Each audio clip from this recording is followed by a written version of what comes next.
Hello दोस्तों, कैसे हैं आप? उम्मीद करता हूँ आप बहुत अच्छे होंगे और अपनी पढ़ाई बहुत अच्छे से कर रहे होंगे। आज हम पढ़ेंगे पंचायतों का वर्तमान स्वरूप, वो भी उत्तर प्रदेश के परिप्रेक्ष्य में।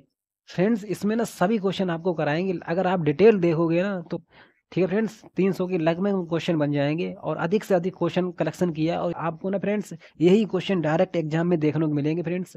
और आप पूरा वीडियो देखिए, आपको जरूर लाभ मिलेगा। सारे क्वेश्चनों का बेस्ट कलेक्शन है और एकदम क्वेश्चन बस एग्जाम ओरिएंटेड है। आप देखिएगा, आपको पता लगेगा फ्रेंड्स। हाँ, क्वेश्चन बहुत सेलेक्टेड क्वेश्चन है।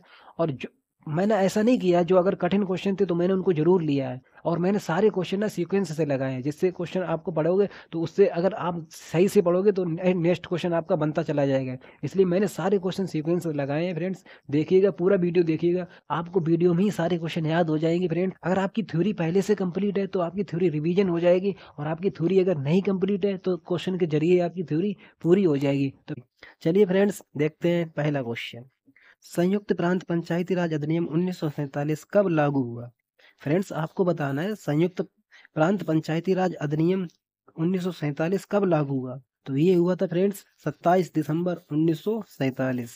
27 दिसंबर 1947 उत्तर प्रदेश विधानसभा द्वारा ये 5 जून को, वहीं उत्तर प्रदेश विधान परिषद द्वारा 16 सितंबर को, ठीक है फ्रेंड्स, पारित हुआ था। अगर आपसे विधानसभा पूछी जाए तो 5 जून बताना, वहीं आपको विधान परिषद पूछी जाए तो 16 सितंबर बताना। और इस पर गवर्नर जनरल ने अपनी स्वीकृति दी थी फ्रेंड्स 7 दिसंबर 1947 को। कब? 7 दिसंबर को, ठीक है फ्रेंड्स। और ये लागू हुआ 27 दिसंबर 1947। ये लागू हुआ 27 दिसंबर 1947। ये डेट याद रखनी है आपको। 5 जून आपको याद रखनी है, 16 सितंबर आपको याद रखनी है। ये तीन डेटें आपको एकदम याद रखनी है, ठीक है फ्रेंड्स। और गवर्नर ने 7 दिसंबर 1947 को इस पर अपने हस्ताक्षर किए थे, ठीक है फ्रेंड्स। बढ़ते हैं नेक्स्ट क्वेश्चन। उत्तर प्रदेश में पंचायतों की स्थापना कब हुई थी? तो उत्तर प्रदेश में पंचायतों की स्थापना 15 अगस्त 1947 को हुई थी। कब हुई थी? 15 अगस्त 1947 को हुई थी फ्रेंड्स, ठीक है फ्रेंड्स।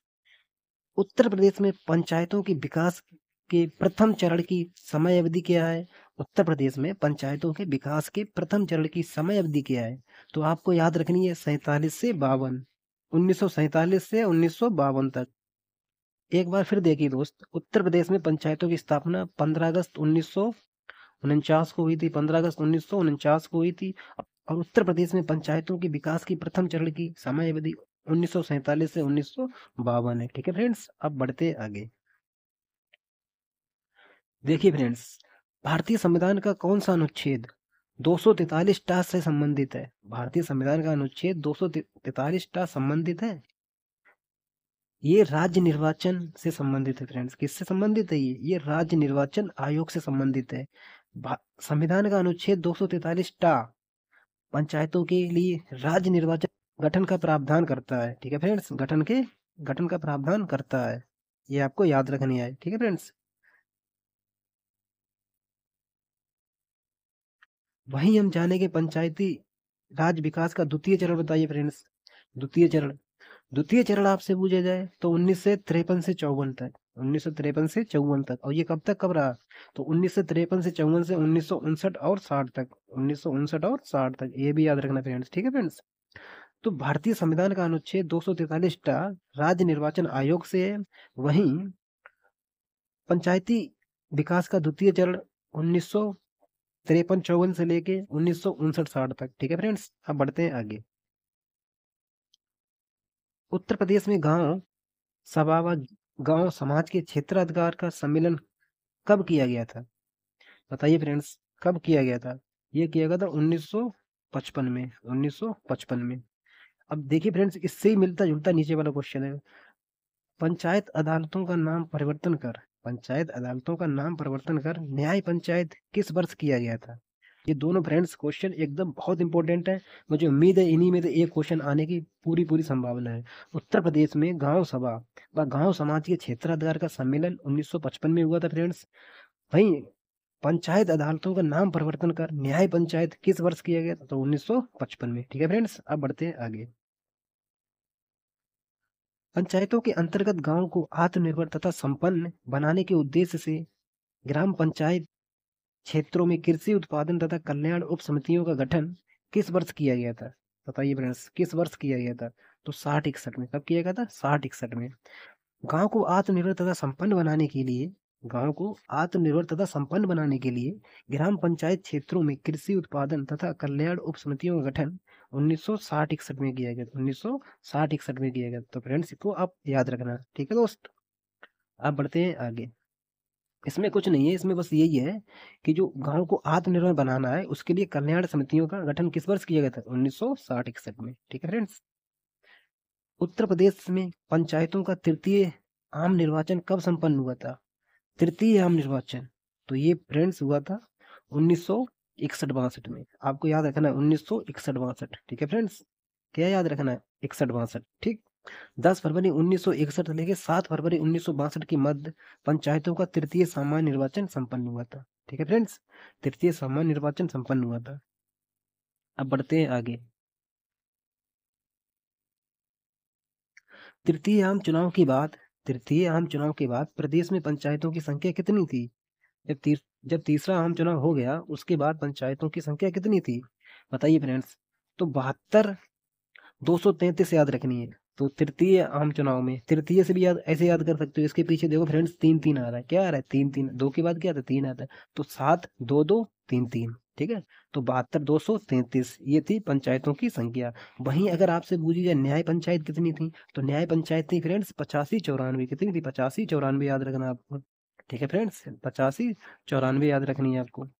तो न्याय पंचायतों की अगर संख्या पूछी जाए तृतीय आम चुनाव में तो 85-94 आपको बतानी है। वहीं वहीं पंचायतों की संख्या पूछी जाए तो 72 233 बतानी है, ठीक है फ्रेंड्स। अब बढ़ते हैं आगे। देखिए फ्रेंड्स, उत्तर प्रदेश में पंचायतों के चौथे आम चुनाव कब संपन्न कराए गए? मैंने सारे क्वेश्चन क्रम से लगाए हैं। उत्तर प्रदेश में पंचायतों के चौथे आम चुनाव कब संपन्न कराए गए थे? तो आपको याद रखना है 72-73। कब याद रखना है? 72-73। 72-73 में 1972-73 में पंचायतों के चौथे आम चुनाव संपन्न कराए गए थे, ठीक है फ्रेंड्स। पंचायतों के चौथे आम चुनाव संपन्न कराए गए थे। अब बढ़ते हैं आगे। गांव पंचायतों का 5वां सामान्य निर्वाचन कब कराया गया था?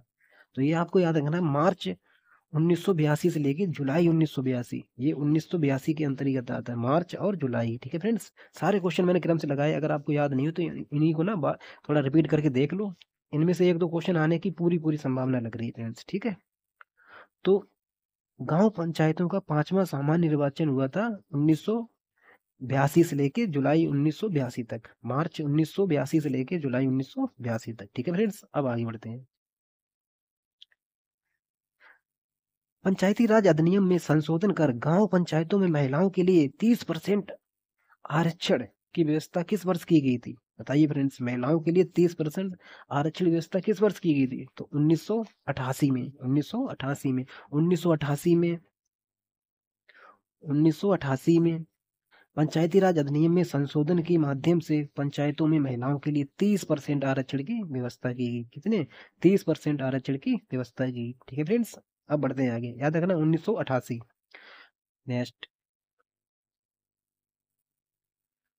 पंचायतों में प्रत्येक गांव पंचायत में कम से कम एक अनुसूचित जाति की महिला को प्रतिनिधित्व किस वर्ष प्रदान किया गया? वही बात हो रही ना, मतलब आरक्षण की बात हो रही है कि अनुसूचित जाति की महिला को प्रतिनिधित्व किस वर्ष प्रदान किया गया? तो आपको वही याद रखनी है 1988। 1988, ठीक है फ्रेंड्स। 1988 में पंचायतों में अनुसूचित जाति की महिलाओं के लिए कम से कम एक महिला को प्रतिनिधित्व प्रदान किया गया, ठीक है फ्रेंड्स। और 1988 में आरक्षण की बात की गई थी, ठीक है फ्रेंड्स। अब बढ़ते हैं आगे।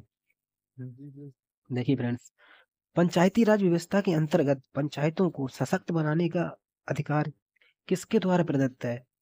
मतलब पंचायती राज व्यवस्था को मजबूत बनाना है तो इसका अधिकार किसने दिया है? तो संविधान ने दिया है। किसने दिया है फ्रेंड्स? संविधान ने दिया है। तो आपको याद रखना है संविधान द्वारा, ठीक है। पंचायतों को सशक्त बनाने के बहुत सारे अधिकार संविधान द्वारा प्रदत्त है, जैसे आर्टिकल 40 टैक्स, ठीक है। जैसे आर्टिकल 40। ग्राम पंचायत संविधान द्वारा प्रदत्त इन्हीं अधिकारों का प्रयोग कर अनेक प्रकार के कार्य करती है। जो संविधान ने अधिकार दिए हैं उन्हीं का उपयोग करके ग्राम पंचायतें क्या करती हैं? अनेक प्रकार के कार्य संपन्न करती हैं। भारत में पंचायती राज व्यवस्था की स्थापना कब की गई थी? भारत में तो पता ही होगा, वो तो कॉमन क्वेश्चन है ना। 1959 में। 1959 में राजस्थान राज्य नागौर जिला और बगदरी गांव, ठीक है फ्रेंड्स, आपको याद भी होगा, ये तो बहुत कॉमन क्वेश्चन है, सभी को याद होगा लगभग में। अब बढ़ते हैं आगे। 73वें संविधान संशोधन अधिनियम 1992 के तहत 73वें संविधान संशोधन अधिनियम 1992 के तहत किस प्रकार के उपबंध किए गए हैं?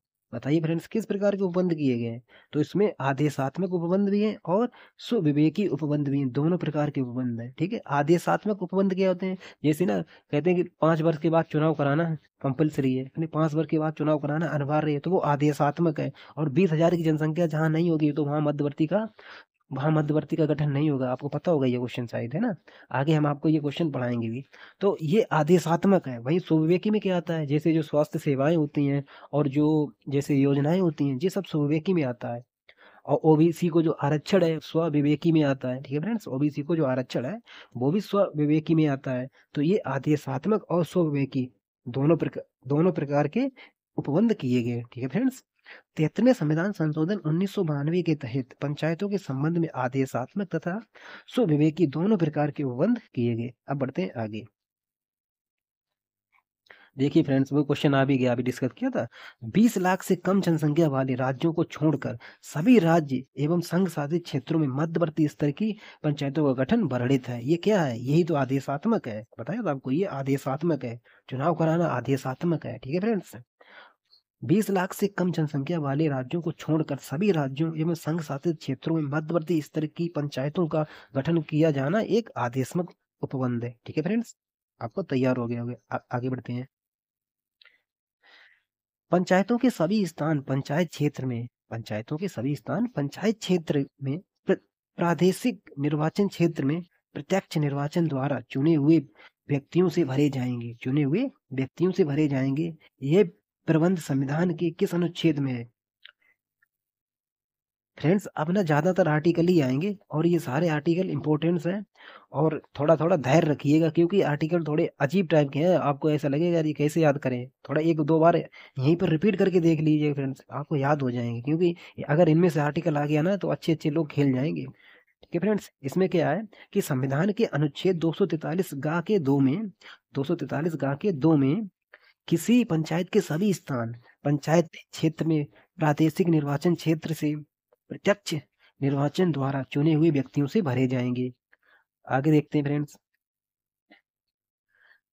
राज्यसभा सदस्यों का और राज्य के विधान परिषद के सदस्यों का, जो राज्यसभा के सदस्य हैं और राज्य की विधान परिषद के जो सदस्य हैं, पंचायत समिति तथा जिला पंचायत में प्रतिनिधित्व के लिए उपबंध की व्यवस्था किस अनुच्छेद में है? फ्रेंड्स बताइए, बहुत इंपॉर्टेंट है ये। पंचायत समिति में और जिला पंचायत में, ठीक है फ्रेंड्स, प्रतिनिधित्व के लिए उपबंध की व्यवस्था किस अनुच्छेद में है? अनुच्छेद 243 गा 3 के घा में। ठीक है फ्रेंड्स, संविधान के अनुच्छेद 243 गा 3 घा के अनुसार विधानमंडल, राज्यसभा एवं राज्य विधान परिषद के सदस्यों को मध्यवर्ती स्तर के पंचायत और जिला स्तर की पंचायतों में प्रतिनिधित्व से संबंधित उपबंध कर सकती है। ठीक है फ्रेंड्स, याद रखना ये राज्यसभा विधानसभा के लिए अनुच्छेद 243 गा 3 के घा में। अब बढ़ते हैं आगे। भारतीय संविधान के अनुच्छेद 243 गा का 4 संबंधित है। अब देखिए फ्रेंड्स, आप डायरेक्ट क्वेश्चन को याद ही रखिएगा, ये क्वेश्चन थोड़े अजीब से हैं।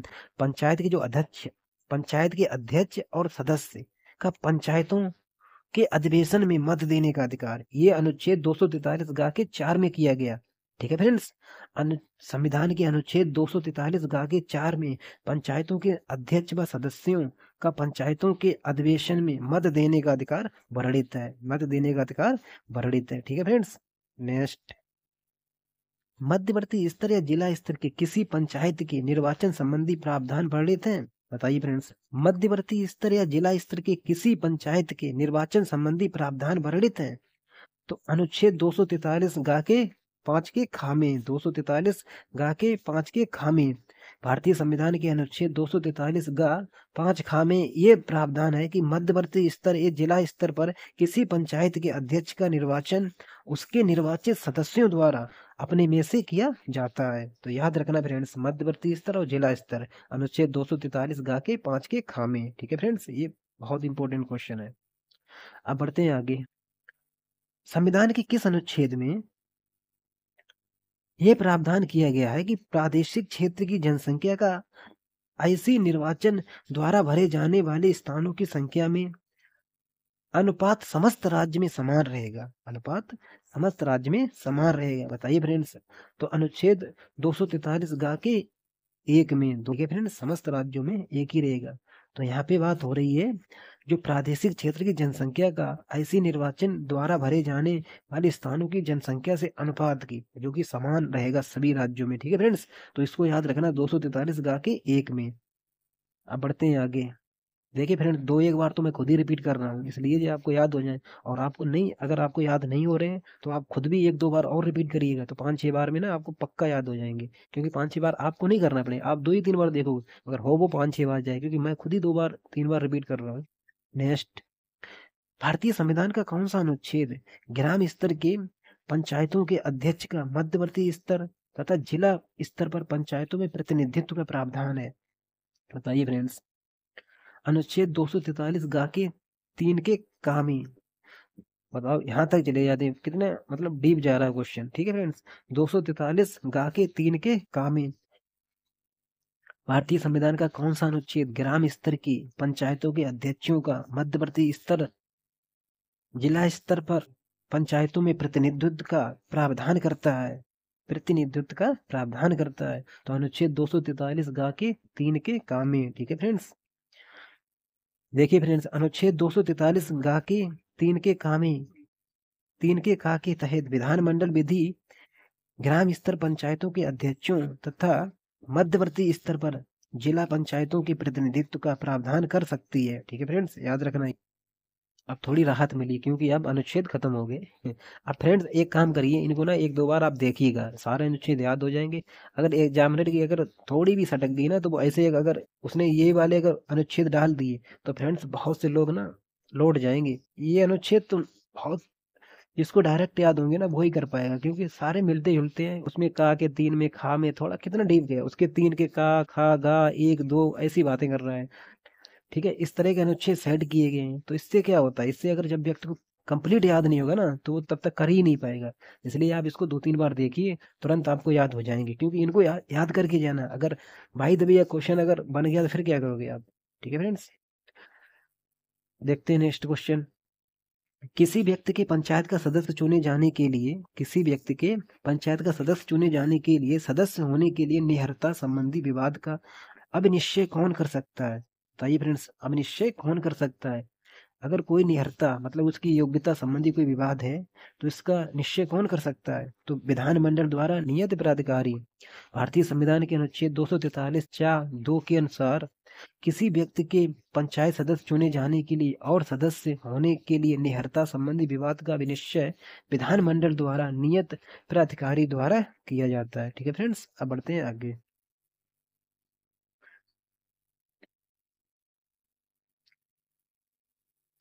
संविधान के किस अनुच्छेद में ये वर्णन है कि कोई व्यक्ति 21 वर्ष की आयु प्राप्त कर लिया है, कोई व्यक्ति 21 वर्ष की आयु प्राप्त कर लिया है तो वह पंचायत के निर्वाचन में भाग ले सकता है? बताइए फ्रेंड्स, पंचायत के निर्वाचन में भाग ले सकता है। अनुच्छेद 243 चाके 1 के कामे। अनुच्छेद 243 चाके 1 के कामे। ठीक है फ्रेंड्स, संविधान का अनुच्छेद 243 चा पंचायत सदस्य होने की निहरता से संबंधित है। अगर पंचायत का सदस्य बनना है तो 243 चा के तहत, और वहीं आपको पंचायत के निर्वाचन में भाग लेना है 243 चा के 1 के कामे। 243 चा के 1 के कामे 243 चा के 1 के कामे। ठीक है फ्रेंड्स, याद रखना ये।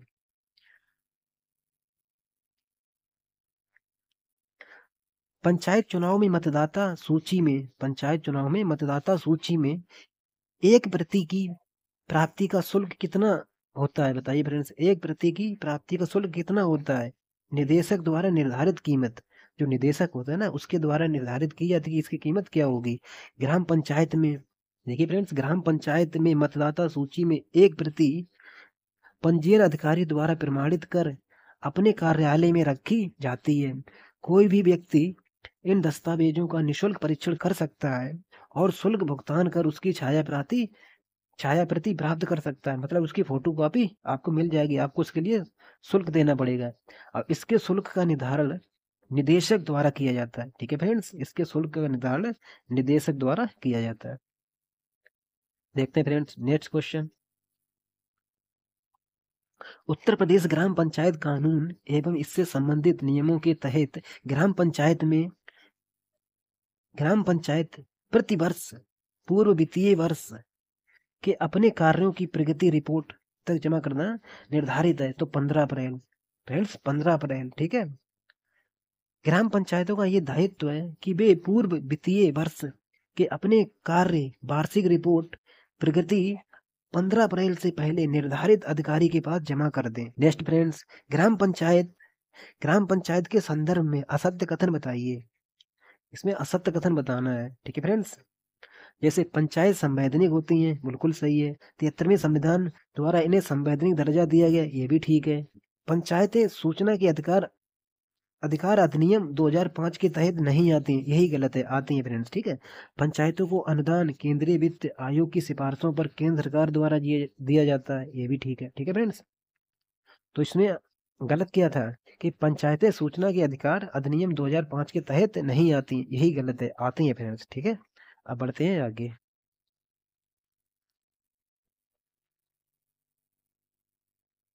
प्रत्येक ग्राम पंचायत द्वारा अपने कार्यों के क्रियान्वयन के लिए गठित समितियों में कौन सी समिति शामिल नहीं है? बताइए फ्रेंड्स, कौन सी समिति शामिल नहीं है? नियोजन एवं विकास समिति, ये तो है फ्रेंड्स। स्वास्थ्य एवं कल्याण समिति, ये भी है फ्रेंड्स। जल प्रबंध समिति, ये भी है फ्रेंड्स।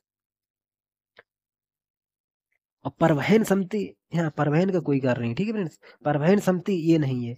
प्रत्येक ग्राम पंचायत द्वारा अपने कार्यों के क्रियान्वयन हेतु निम्न समितियों का गठन किया गया। नियोजन समिति, ठीक है फ्रेंड्स, नियोजन एवं विकास समिति, कार्य निर्माण समिति, शिक्षा समिति, स्वास्थ्य एवं कल्याण समिति, प्रशासनिक समिति और जल प्रबंध समिति। ये फ्रेंड्स ना 6 की 6 समिति आप याद कर लो, इनमें से क्वेश्चन आ सकता है कि कौन सी समिति नहीं है। ठीक है फ्रेंड्स, ये आपको याद होनी चाहिए डायरेक्ट। अब बढ़ते हैं आगे। देखिए फ्रेंड्स, आपको ना मिलान करना, जैसे 1000 की जनसंख्या पर पंचायत सदस्यों की संख्या कितनी होती है? पता होगा आपको, 9 होती है। कितनी होती है? 9 होती है। भाई 1000 से 2000 के बीच कितनी होती है? 11 होती है, ये सही है फ्रेंड्स। ठीक है, भाई 2000 से 3000 के बीच कितनी होती है? 13 होती है। और 3000 से प्लस हो तो 15 होती है। इसको आपको याद कैसे रखना है फ्रेंड्स? देखिए फ्रेंड्स, मैं आपको बताता हूँ। पहले तो आप याद रखिए विषम संख्या होती है, जी आपको जैसे सम दिखे ना 14 16, ये ना दिखे, ये तो बिल्कुल काट देना है, ये विषम में होती है। ठीक है फ्रेंड्स, जैसे कि देखिए फ्रेंड्स, 9 होती है, 11, 13, 15 सारी विषम है। तो 9, 11, 13, 15 आप याद कर लो। अब 1000 की जनसंख्या पर अगर बात की जाए तो ये 9 होती है। भाई 1000 से 2000 की बात की जाए तो 11 होती है। भाई 2000 से 3000 की बात की जाए तो 13 होती हैं। और 3000 प्लस हो तो 15 होती हैं। ठीक है फ्रेंड्स, आपको ना ये याद करनी है। 1000 की जनसंख्या पर 9, 1000 से 2000 के बीच में 11, 2000 से 3000 के बीच में 13, 3000 से अगर प्लस है तो 15। ठीक है फ्रेंड्स, याद करना इनको, इन्हीं में से आएंगे क्वेश्चन। आगे बढ़ते हैं। देखिए फ्रेंड्स, प्रत्येक न्याय पंचायत सदस्य की कम से कम संख्या और अधिक से अधिक संख्या कितनी हो सकती है? बताइए फ्रेंड्स, आपको याद रखना है 10-15। कितनी? 10-15, 5 का डिफरेंस लेके 10-15। ठीक है फ्रेंड्स, 10-15। प्रत्येक न्याय पंचायत में प्रत्येक न्याय पंचायत में न्याय पंचायत सदस्यों की संख्या कम से कम 10 और अधिक से अधिक 15 हो सकती है। ठीक है फ्रेंड्स, बढ़ते हैं नेक्स्ट। उत्तर प्रदेश में सहकारी और पंचायत संस्थाओं की लेखा परीक्षा का कार्य किसके द्वारा किया जाता है? लेखा परीक्षा का कार्य किसके द्वारा किया जाता है? बताइए फ्रेंड्स। मुख्य लेखा परीक्षा अधिकारी उत्तर प्रदेश, मुख्य लेखा परीक्षा अधिकारी उत्तर प्रदेश, इसके द्वारा लेखा परीक्षा का कार्य किया जाता है। ठीक है फ्रेंड्स, आपको याद रखना है ये, मुख्य लेखा परीक्षा अधिकारी उत्तर प्रदेश। ठीक है फ्रेंड्स, ऊपर वाले में याद रखना है 10-15। ठीक है फ्रेंड्स, बढ़ते हैं आगे। ग्राम पंचायतों के सहयोग से योजनाओं में कौन सी योजना शामिल नहीं है? जो ग्राम पंचायत के सहयोग से चलती हैं योजनाओं में संचालित, उनमें कौन सी योजना शामिल नहीं है? आपको पता भी होगा, मध्याह्न भोजन योजना, ठीक है फ्रेंड्स, मिड डे मील, सार्वजनिक वितरण प्रणाली, ये भी है, मनरेगा, ये तो सभी को पता है, किसान क्रेडिट कार्ड, ये पंचायतों में संचालित नहीं है, ठीक है फ्रेंड्स, केसीसी ये नहीं आती है, 1998, ठीक है, केसीसी इसमें नहीं आती है। किसान क्रेडिट कार्ड योजना क्षेत्रीय ग्रामीण बैंक सहित अन्य वाणिज्यिक बैंकों के सहयोग से संचालित की जाती है, ठीक है फ्रेंड्स। संविधान के किस अनुच्छेद में पंचायतों के स्थान का आरक्षण प्रदान किया गया? संविधान को किस अनुच्छेद में पंचायतों को आरक्षण प्रदान किया गया? अब जी नॉर्मल क्वेश्चन आएंगे तो सभी कर लेंगे, अब वो हमने पीछे अनुच्छेद पढ़ाए थे, वो थोड़े अलग टाइप के थे। तो अनुच्छेद 243 घामी, 243 घामी, ठीक है फ्रेंड्स। अब बढ़ते आगे। अनुसूचित जातियों और अनुसूचित जनजातियों के लिए पंचायतों में आरक्षण किस अनुपात में प्रदान किया गया? उनकी जनसंख्या के अनुपात में, ठीक है फ्रेंड्स, अगर आपको याद होगा तो। अनुसूचित जाति और अनुसूचित जनजातियों जनसंख्या के अनुपात में उस क्षेत्र की कुल जनसंख्या के अनुपात में आरक्षण का प्रावधान किया गया, ठीक है फ्रेंड्स। देखिए फ्रेंड्स, 243 घामे, अनुसूचित जाति और जनजातियों के लिए आरक्षण का अनुपात उस पंचायत क्षेत्र में अनुसूचित का अनुपात उस क्षेत्र की कुल जनसंख्या से होता है, ठीक है फ्रेंड्स, कुल जनसंख्या से होता है। बढ़ते हैं आगे। पंचायतों में अनुसूचित जाति व जनजाति के स्त्री के लिए 1/3 आरक्षण का प्रावधान किस अनुच्छेद में है? एससी और एसटी महिलाओं के लिए आरक्षण का प्रावधान किस अनुच्छेद में, बताइए फ्रेंड्स। तो ये आपको याद रखना है, 243 घा के 2 में। फिर आ गया क्वेश्चन मस्त वाला, 243 घा के 2 में, ठीक है फ्रेंड्स, याद रखना है। संविधान के अनुच्छेद 243 घा के 2 के अनुसार इस वर्ग के लिए आरक्षित स्थानों की कुल संख्या के कम से कम 1/3 स्थान यथास्थिति अनुसूचित जाति और जनजातियों के स्त्री के लिए आरक्षित रहेंगे, मतलब महिलाओं के लिए आरक्षित रहेंगे, ठीक है फ्रेंड्स। अब देख के नेक्स्ट देखिए फ्रेंड्स, प्रत्येक पंचायत में महिलाओं के लिए 1/3 आरक्षण का प्रावधान किस अनुच्छेद में किया गया? 1/3 आरक्षण का प्रावधान किस अनुच्छेद में किया गया? तो आपको बताना है 243 घा के 3 में 1/3, आपको पता होगा महिलाओं को आरक्षण कितना है, 1/3, तो वहां से आप ले लो याद, तो वहीं से आप याद कर लो, 243 घा के 3 में, 243 घा के 3 में, ठीक है फ्रेंड्स। आगे बढ़ते हैं। निम्न में से असत्य कथन की पहचान कीजिए, ठीक है फ्रेंड्स। पंचायत में अनुसूचित जाति के लिए 1/3 आरक्षण की व्यवस्था है, बिल्कुल सही है, ठीक है फ्रेंड्स, बिल्कुल सही है। पंचायत में अनुसूचित जनजातियों के लिए भी 1/3 आरक्षण की व्यवस्था है, ये भी ठीक है फ्रेंड्स, ठीक है। अनुसूचित जाति व जनजाति की महिलाओं को 50% आरक्षण दिया जा सकता है, यही गलत है, ठीक है फ्रेंड्स। महिलाओं के आरक्षण का अनुपात राज्य विधानमंडल द्वारा 1/3 से अधिक किया जा सकता है, हाँ ठीक है फ्रेंड्स, ये राज्य विधानमंडल तय करेगा, ठीक है फ्रेंड्स। पंचायतों में महिलाओं के लिए न्यूनतम 1/3 आरक्षण की सुविधा है, जिसे राज्य विधानमंडल द्वारा बढ़ाया जा सकता है, लेकिन अनुसूचित जाति जनजाति की महिलाओं के लिए आरक्षण की सुविधा कुल महिलाओं के आरक्षण अनुपात में ही शामिल है, मतलब उनकी जनसंख्या के अनुपात में ही शामिल है, अलग से 50% आरक्षण की सुविधा नहीं है। आगे बढ़ते हैं।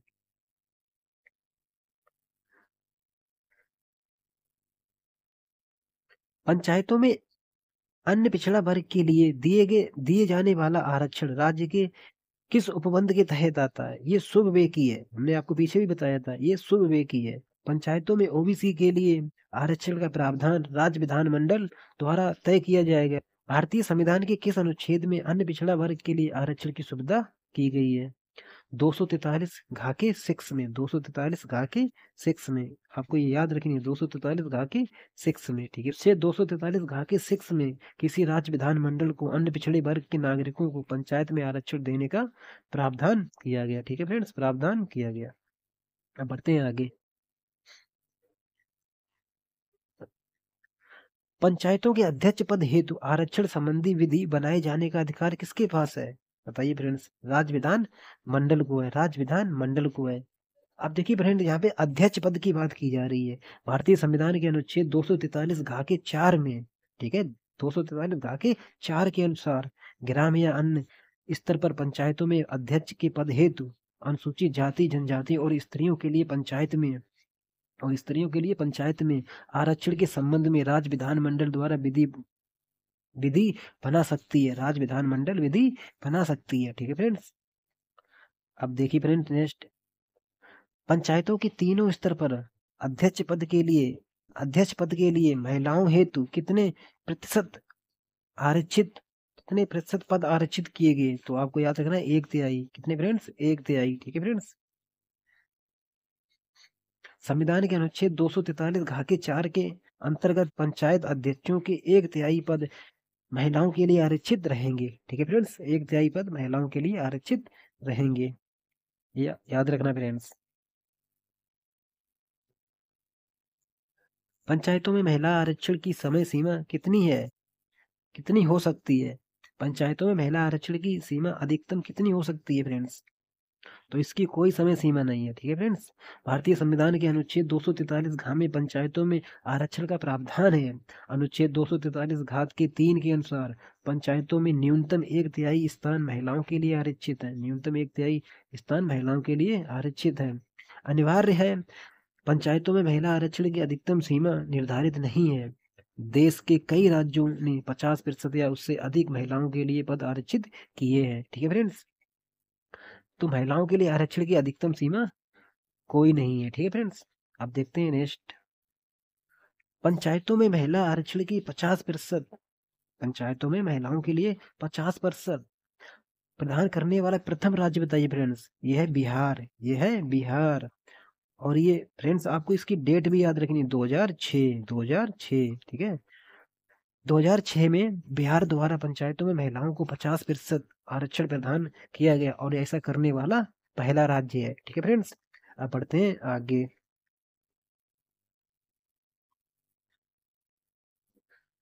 भारतीय संविधान का अनुच्छेद 243 टा संबंधित है। भारतीय संविधान का अनुच्छेद 243 टा संबंधित है, बताइए फ्रेंड्स। तो ये पंचायतों के लिए निर्वाचन आयोग है। ये क्या है? पंचायतों के लिए निर्वाचन आयोग है। भारतीय संविधान का अनुच्छेद 243 टा में राज्य निर्वाचन आयोग का गठन का प्रावधान है। राज्य निर्वाचन आयोग पंचायतों के लिए निर्वाचन संबंधी समस्त कार्यों हेतु उत्तरदायी संस्था है। ठीक है फ्रेंड्स, समस्त कार्यों हेतु उत्तरदायी संस्था है। 243 टा क्या कहता है? पंचायतों के लिए निर्वाचन आयोग। ठीक है फ्रेंड्स। पंचा राज्य निर्वाचन आयोग है ये एक संवैधानिक संस्था है। क्या है फ्रेंड्स? ये एक संवैधानिक संस्था है। आपको याद रखना है, राज्य निर्वाचन आयोग एक संवैधानिक संस्था है। अब बढ़ते हैं आगे। राज्य निर्वाचन आयुक्त की नियुक्ति किसके द्वारा की जाती है? बताइए फ्रेंड्स, इसकी नियुक्ति किसके द्वारा की जाती है? तो इसकी नियुक्ति राज्यपाल द्वारा की जाती है। ठीक है फ्रेंड्स, राज्यपाल द्वारा। संविधान के अनुच्छेद 243 टा के 1 के तहत पंचायतों के निर्वाचन के लिए राज्यपाल राज्य निर्वाचन आयुक्त की नियुक्ति करता है। ठीक है फ्रेंड्स। और सेवा शर्तें भी राज्यपाल ही तय करता है। अब देखिए फ्रेंड, नेक्स्ट क्वेश्चन यही है, राज्य निर्वाचन आयुक्त की सेवा की शर्तें पदा अवधि निर्धारित की जाती है। बताइए फ्रेंड्स, निर्धारित की जाती है। तो ये भी आपको याद रखना है, राज्यपाल द्वारा। भारतीय संविधान के अनुच्छेद 243 टा के 2 के तहत राज्य विधानमंडल द्वारा बनाई गई किसी विधि के उपबंध के अधीन रहते हुए राज्य निर्वाचन आयुक्त की सेवा शर्तों और पदावधि राज्यपाल द्वारा निर्धारित की जाती है। ठीक है फ्रेंड्स। एक बार फ्रेंड्स ऊपर भी देखिए, देखो राज्य निर्वाचन आयुक्त की नियुक्ति की बात की जाए तो 243 टा के 1 में, ठीक है, और सेवा शर्तों की बात की जाए तो 243 टा के 2 में, सेवा शर्तों की बात की जाए तो 243 टा के 2 में। ठीक है फ्रेंड्स, आगे बढ़ते हैं। राज्य निर्वाचन आयोग किसके द्वारा कर्मचारी उपलब्ध कराए जाते हैं? किसके द्वारा कर्मचारी उपलब्ध कराए जाते हैं? तो ये भी फ्रेंड्स व्यवस्था करते हैं राज्यपाल। कौन करते हैं? राज्यपाल। ठीक है फ्रेंड्स। राज्य निर्वाचन आयोग के अनुरोध पर किसी राज्य का राज्यपाल उतने ही कर्मचारी उपलब्ध कराएगा जितनी राज्य निर्वाचन आयोग द्वारा मांग की जाएगी। ठीक है फ्रेंड्स, जितनी राज्य निर्वाचन आयोग द्वारा मांग की जाएगी। राज्य निर्वाचन आयुक्त की सेवा शर्तों में नियुक्ति के पश्चात अलाभकारी परिवर्तन किसके द्वारा किए जाते हैं? अलाभकारी परिवर्तन कोई नहीं कर सकता फ्रेंड्स। ठीक है। राज्य निर्वाचन आयुक्त की सेवा शर्तें में उसकी नियुक्ति के पश्चात अलाभकारी परिवर्तन नहीं किए जा सकते हैं। ठीक है फ्रेंड्स। आप लाभकारी परिवर्तन कर सकते हो, अलाभकारी परिवर्तन नहीं कर सकते हो। अलाभकारी परिवर्तन जब ही किए जाते हैं जब आप उसको अपने नियंत्रण में रखना चाहते हो, तो इसलिए अब आप अलाभकारी परिवर्तन नहीं कर सकते हो। राज्य निर्वाचन आयुक्त के संबंध में असत्य कथन बताइए फ्रेंड्स। राज्य निर्वाचन आयुक्त एक संवैधानिक पद है, बिल्कुल ठीक, बिल्कुल सही। इसकी नियुक्ति विधानमंडल द्वारा की जाती है, ये गलत है। अभी आपको बताया था राज्यपाल द्वारा की जाती है, ठीक है। और सेवा शर्तें भी राज्यपाल ही द्वारा तय की जाती हैं। ये पंचायत संबंधी निर्वाचन के लिए उत्तरदायी है, बिल्कुल सही। इसे राज्यपाल द्वारा कर्मचारी उपलब्ध कराए जाते हैं, यही अभी आपको बताया था, ये भी सही। ठीक है फ्रेंड्स, नेक्स्ट आगे बढ़ते हैं। क्वेश्चन अगर आपने पीछे से अच्छे से पढ़े होंगे तो ये वाले क्वेश्चन अपने आप आपको बनते चलेंगे।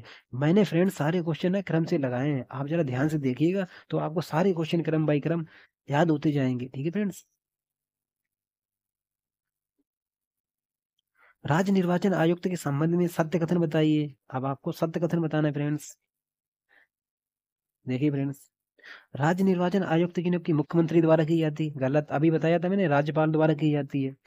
राज्य निर्वाचन आयुक्त राज्यपाल प्रसाद पर्यंत अपना पद धारण नहीं करते, इनके राज्यपाल के अधीन नहीं करते हैं। ठीक है फ्रेंड्स, राज्य निर्वाचन आयुक्त को उसके पद से उसी रीति से और उन्हीं आधारों पर हटाया जाएगा जिस रीत से जिन आधारों पर उच्च न्यायालय के न्यायाधीश को हटाया जाता है। ठीक है फ्रेंड्स, यही ऑप्शन सही है। राज्य निर्वाचन आयुक्त की सेवा शर्तें एवं विधानमंडल द्वारा अलाभकारी परिवर्तन किए जा सकते हैं। देखो फ्रेंड्स, अलाभकारी परिवर्तन नहीं कर सकता कोई भी। ठीक है फ्रेंड्स, और उसके बाद सेवा शर्तें हैं वो राज्यपाल तय करते हैं।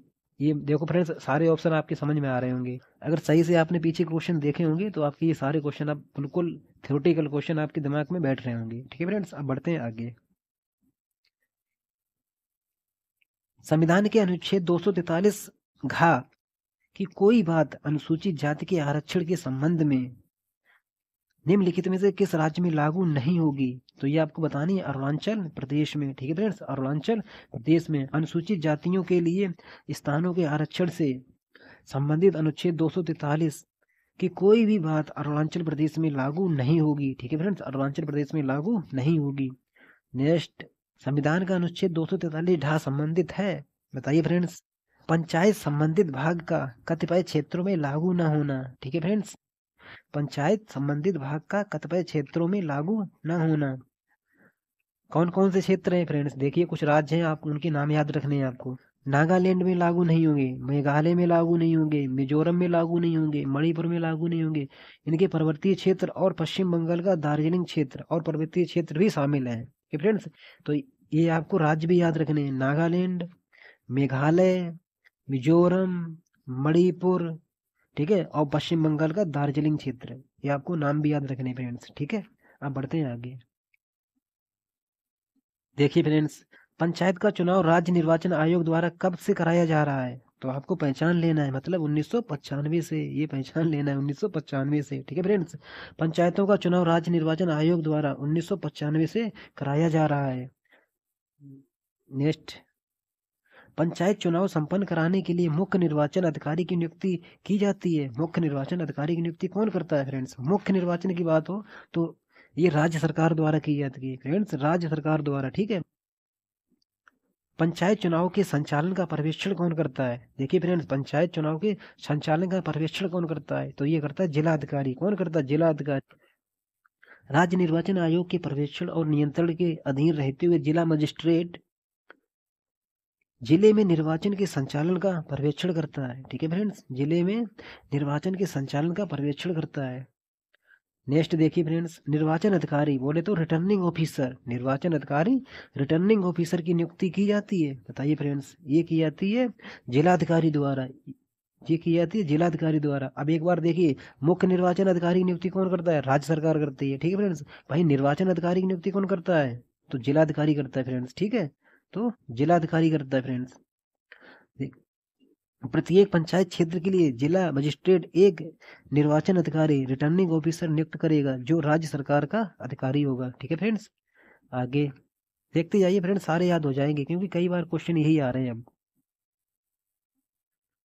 निर्वाचन अधिकारी रिटर्निंग ऑफिसर की नियुक्ति की जाती है, बताइए फ्रेंड्स। अभी बताया था आपको, जिला अधिकारी द्वारा। किसके द्वारा, जिला अधिकारी द्वारा। ठीक है फ्रेंड्स, जिला अधिकारी द्वारा, याद रखना जिला अधिकारी द्वारा।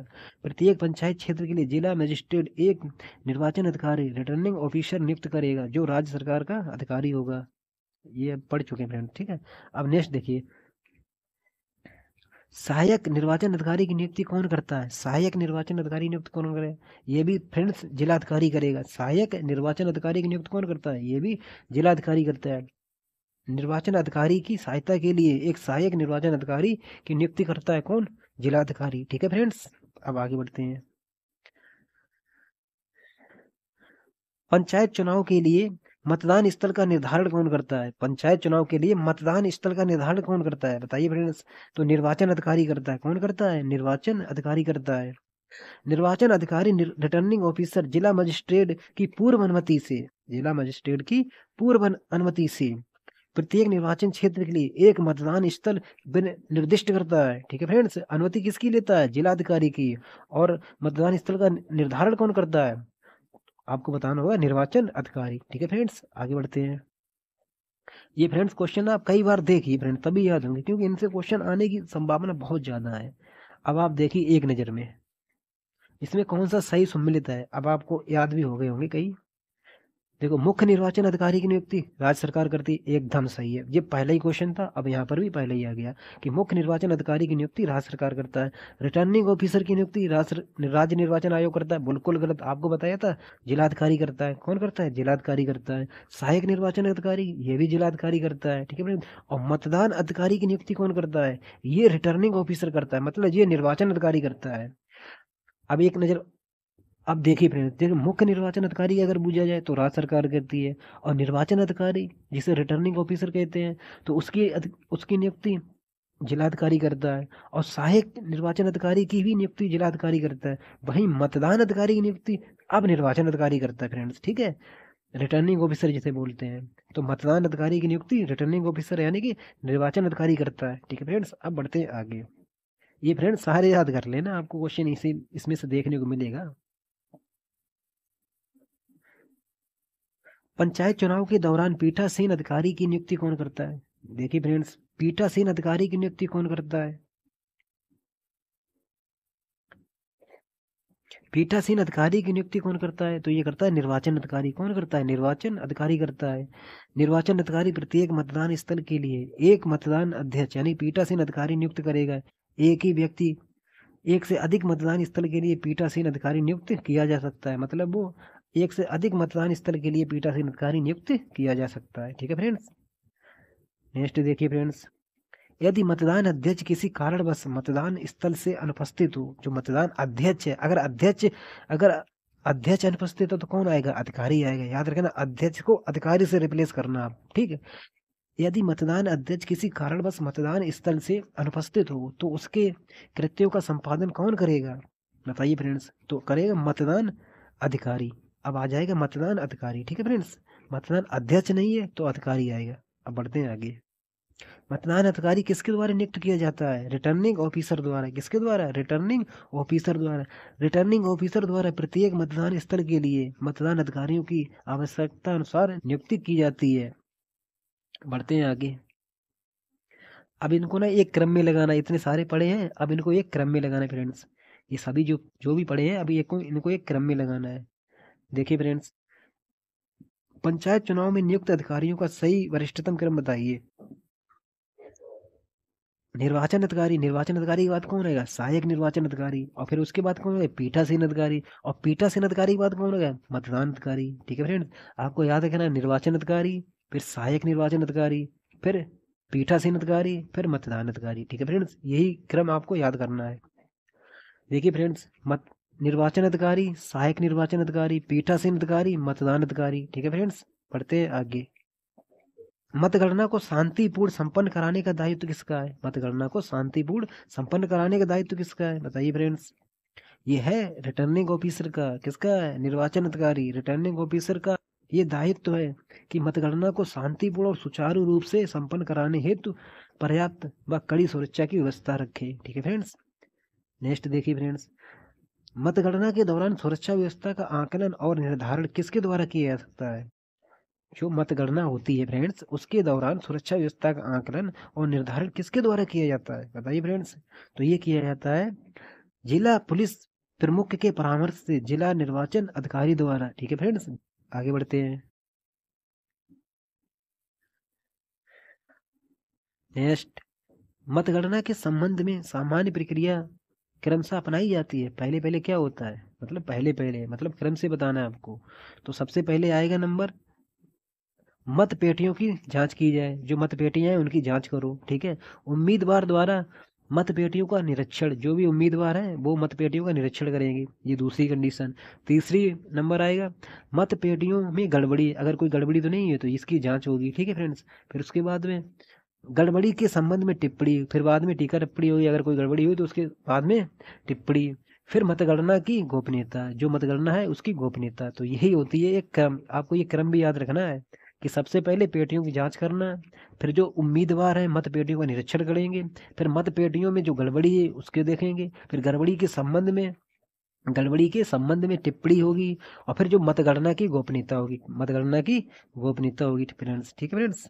नेक्स्ट, पंचायत चुनाव में नाम निर्देशन पत्रों की छपाई और उनका मूल्य निर्धारण किसका दायित्व है, बताइए फ्रेंड्स, किसका दायित्व है? जिला अधिकारी का, जिला अधिकारी का। अगर जिला अधिकारी, ठीक है, राज्य निर्वाचन आयोग द्वारा जारी किए गए, राज्य निर्वाचन आयोग द्वारा जारी किए गए निर्देश के अधीन रहते हुए जिला मजिस्ट्रेट नाम निर्देशन पत्रों की छपाई और उम्मीदवारों की उनकी पूर्ति की व्यवस्था करेगा, ठीक है फ्रेंड्स, उम्मीदवारों को उनकी पूर्ति की व्यवस्था करेगा। उत्तर प्रदेश सरकार द्वारा, नेक्स्ट, उत्तर प्रदेश सरकार द्वारा किस वर्ष 32 विभागों के कार्य चिन्हित कर पंचायती राज संस्थाओं को हस्तांतरित करने का प्रस्ताव लाया है, बताइए फ्रेंड्स। उत्तर प्रदेश सरकार द्वारा किस वर्ष 32 विभागों के कार्य चिन्हित कर पंचायती राज संस्थाओं को हस्तांतरित करने का प्रस्ताव लाया गया था?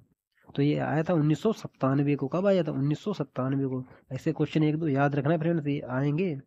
उत्तर प्रदेश सरकार द्वारा गठित प्रशासनिक सुधार आयोग द्वारा 1997 में 32 विभागों के कार्य चिन्हित कर पंचायती राज संस्थाओं को हस्तांतरित करने की सिफारिश की गई थी, ठीक है फ्रेंड्स। बढ़ते हैं आगे।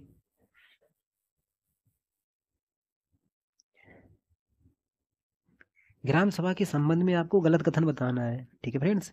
ग्राम सभा की किसी भी बैठक की सदस्य संख्या 1/10 होती है, यही गलत है, 1/5 होती है, ठीक है फ्रेंड्स। ग्राम सभा की प्रतिवर्ष 2 बैठकें अवश्य होती हैं, ठीक है फ्रेंड्स, रबी की और खरीफ की फसल के बाद, कटने के बाद, रबी और खरीफ की फसल कटने के बाद।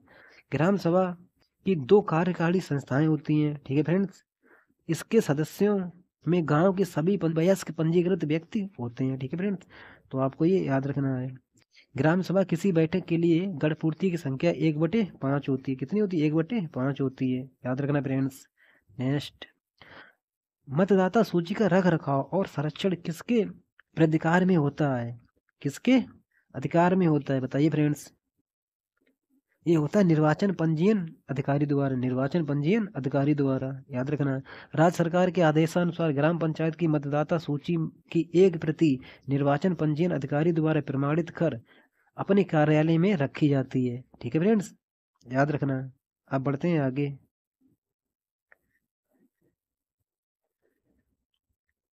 निम्न में से कौन सा कार्य ग्राम पंचायतों का कार्य नहीं है? ग्राम पंचायतों का नहीं है, बताइए फ्रेंड्स। सांस्कृतिक क्रियाकलाप, ये तो हैं। महिलाओं एवं बाल विकास, ये भी हैं। सार्वजनिक वितरण प्रणाली, ये भी हैं। अग्निशमक सेवाएं, अरे फायर ब्रिगेड नहीं है फ्रेंड्स, ठीक है।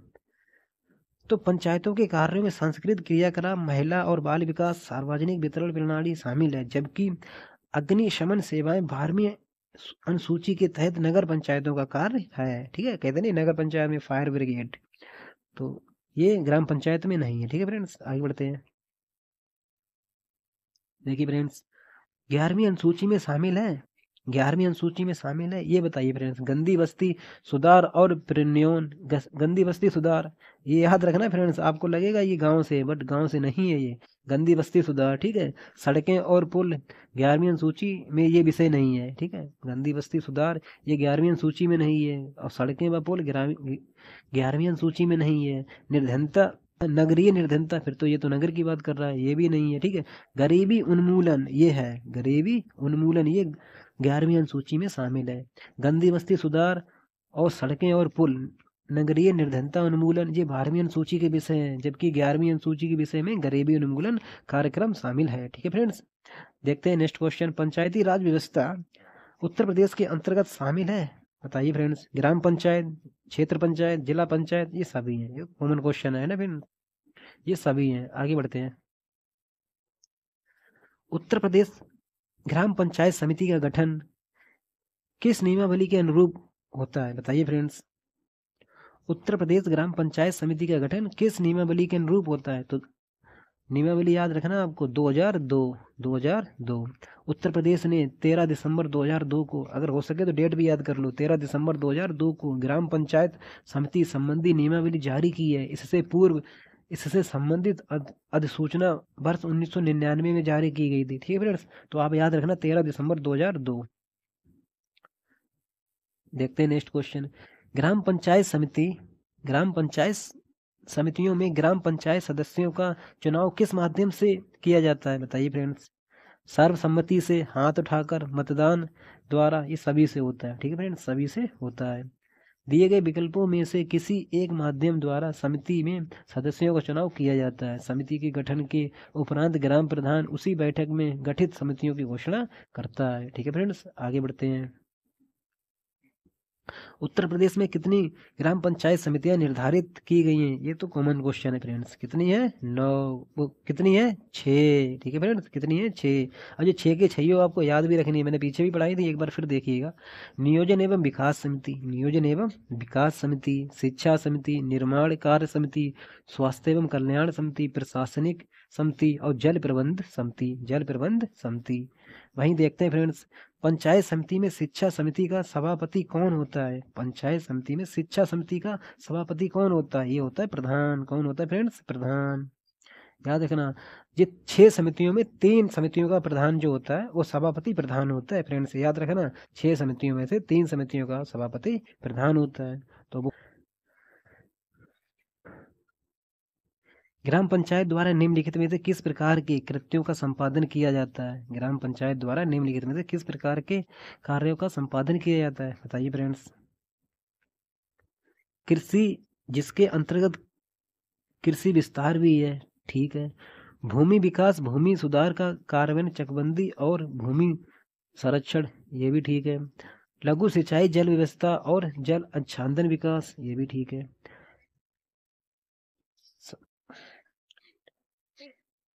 ग्राम पंचायतों द्वारा जैसे पशुपालन हुआ, मत्स्य पालन हुआ, लघु उद्योग, वन उत्पाद, कुटीर व ग्रामीण उद्योग, ये सारे कार्य ग्राम पंचायत द्वारा किए जाते हैं। ठीक है फ्रेंड्स, आगे बढ़ते हैं।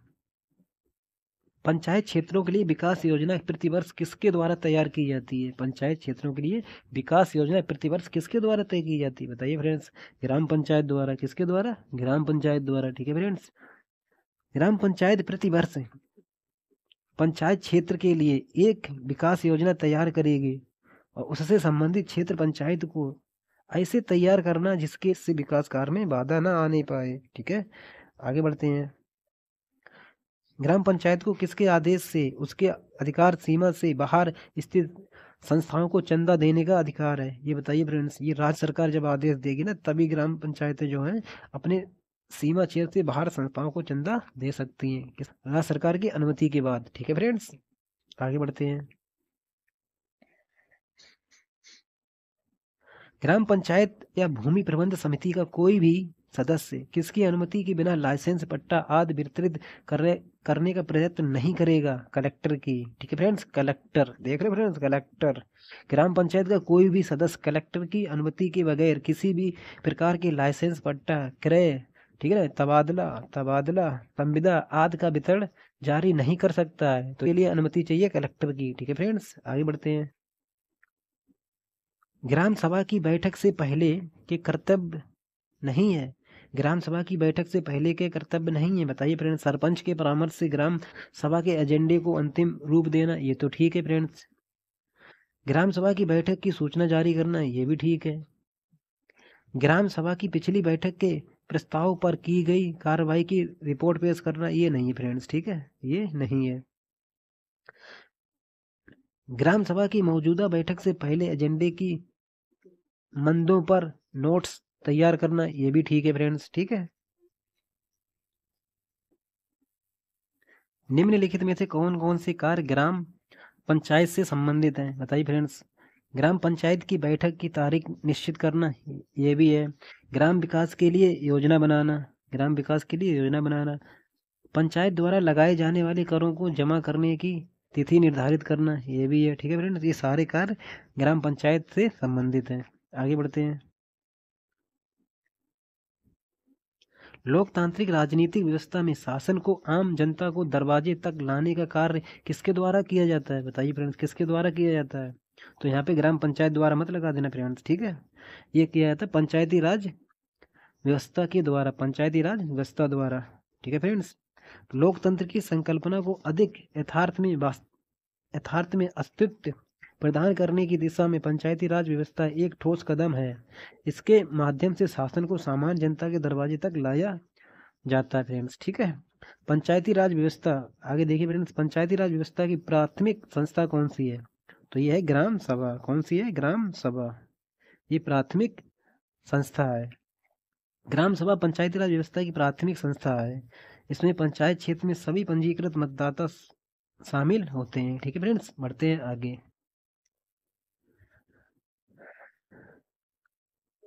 निम्नलिखित में से कौन सी पंचायती राज व्यवस्था की विशेषता नहीं है? ग्राम सभा पंचायती राज व्यवस्था की प्राथमिक संस्था है, सही है फ्रेंड्स। त्रिस्तरीय प्रणाली है, ये भी ठीक है। सदस्य और अध्यक्ष का चुनाव सीधे किया जाता है, ये भी ठीक है। उपयुक्त में से कोई नहीं, ठीक है, यही आंसर इसका है। ग्राम सभा में पंचायत क्षेत्र के सभी पंजीकृत मतदाता शामिल होते हैं, जो पंचायती राज व्यवस्था की एक प्रमुख विशेषता है। ठीक है फ्रेंड्स, जो प्रमुख प्रमुख विशेषता है। पंचायती राज प्रणाली के क्रियान्वयन में किन चुनौतियों के कारण विकास योजनाएं ग्रामीण तक नहीं पहुंच पाती हैं? बताइए कौन कौन सी चुनौतियां हैं जिससे जो विकास की योजनाएं हैं जो ग्रामीण स्तरों तक नहीं पहुंच पाती हैं? योग्य प्रशासन एवं विशेषों के अभाव के कारण, बिल्कुल सही। ठीक है, सही व विनिश्चय तथ्यों की कमी होती है, विकासात्मक योजनाओं के क्रियान्वयन में अनियमितता होती है। ठीक है, ये सभी चुनौतियां हैं फ्रेंड्स। एक बार फिर देखिए, योग प्रशासक व विशेषों के अभाव के कारण, सही व विश्वसनीय तथ्यों की कमी, विकासात्मक योजनाओं के क्रियान्वयन की अनियमितता। ठीक है फ्रेंड्स, ये सभी चुनौतियां हैं जिसके कारण विकास योजनाएं ग्रामीण जनता तक नहीं पहुंच पाती हैं। आगे बढ़ते हैं। नेक्स्ट, लोकतंत्र की पहली पीढ़ी कौन सी है? पंचायती राज। कौन सी है? पंचायती राज। ठीक है फ्रेंड्स, प्रजातंत्र दुनिया की सबसे अच्छी शासन व्यवस्था है।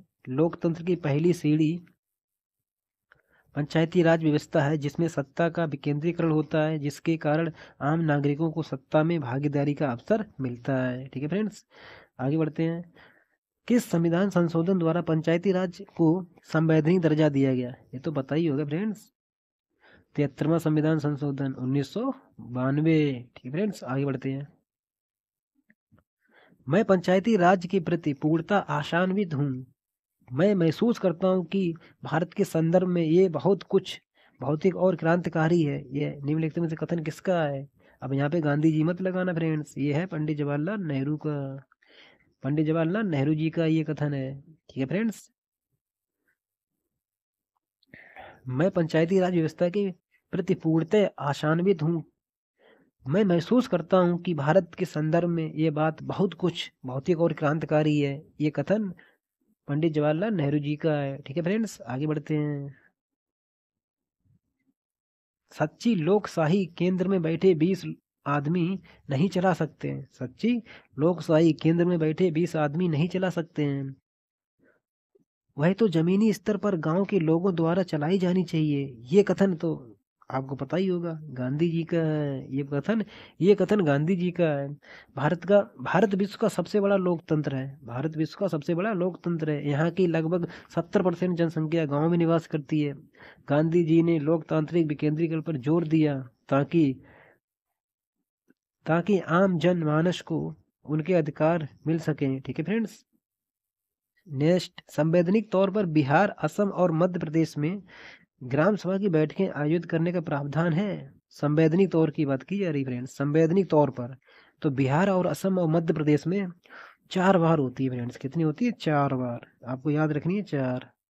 इन राज्यों में ग्राम सभा की बैठक वर्ष में 4 बार आयोजित करने का प्रावधान है। मध्य प्रदेश की ग्राम सभा की बैठकें पंचायत सचिव द्वारा बुलाई जाती हैं। किसके द्वारा? पंचायत सचिव द्वारा बुलाई जाती हैं। नेक्स्ट, उत्तर प्रदेश में विकेंद्रीकरण एवं प्रशासनिक सुधार आयोग का गठन कब किया गया था? बताइए फ्रेंड्स, उत्तर प्रदेश में विकेंद्रीकरण एवं प्रशासनिक सुधार आयोग का गठन कब किया गया था? 1995 में। पहचान लो उसको, 1995 में। तो 1995 में राज्य द्वारा विकेंद्रीकरण एवं प्रशासनिक सुधार आयोग का गठन किया गया था। प्रदेश सरकार संवैधानिक भावना के अनुसार पंचायती राज संस्थाओं को अधिकार एवं दायित्व संपन्न कराने के लिए कटिबद्ध है। ठीक है फ्रेंड्स। नेक्स्ट,